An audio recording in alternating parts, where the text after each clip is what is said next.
The response elicited by these two remarkably different sounds is suspiciously similar. Your heart rate elevates, your respiration increases, and, in some cases, you get goosebumps or shivers.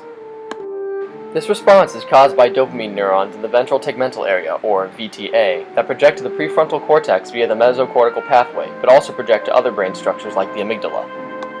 The VTA is a group of neurons located in the midbrain, or mesencephalon, and is where dopamine neurons originate. The amygdala is the emotional and fear response center of the brain.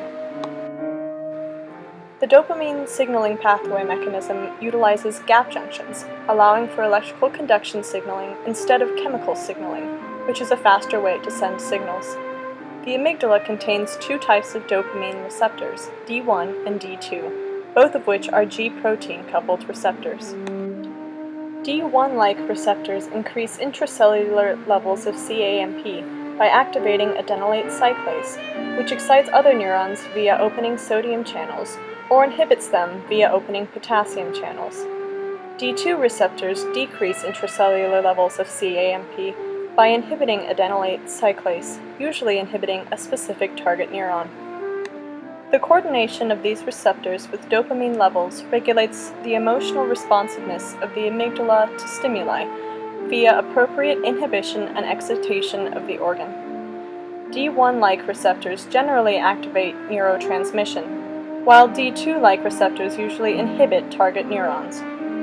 When the amygdala is activated, it sends a sort of distress signal to the hypothalamus, which then activates the sympathetic nervous system by sending signals through the autonomic nerves to the adrenal glands. These glands pump the hormone epinephrine throughout the body via the bloodstream, which leads to increased heart rate, increasing blood flow to the muscles and other vital organs, and the rate of respiration increases, alertness increases, and glucose and fats are released from storage sites in the body, providing energy. Frequently, this signal pathway also activates the contraction of muscle cells and the stiffening of the hair cells, causing piloerection, or goosebumps.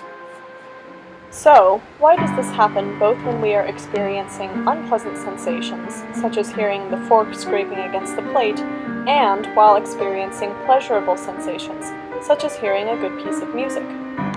When something unexpected occurs in music, such as a suddenly loud passage or surprising emotional turn, our body automatically reacts as if it were responding to a threat. The fear response is evolutionarily advantageous in that we instantly sense when something goes against our predictions, and we can respond appropriately to the situation. But when our body comes to the comparatively slower realization that we are not in danger, then we interpret the response as being pleasurable instead of negative. This is the phenomenon known as musical frisson.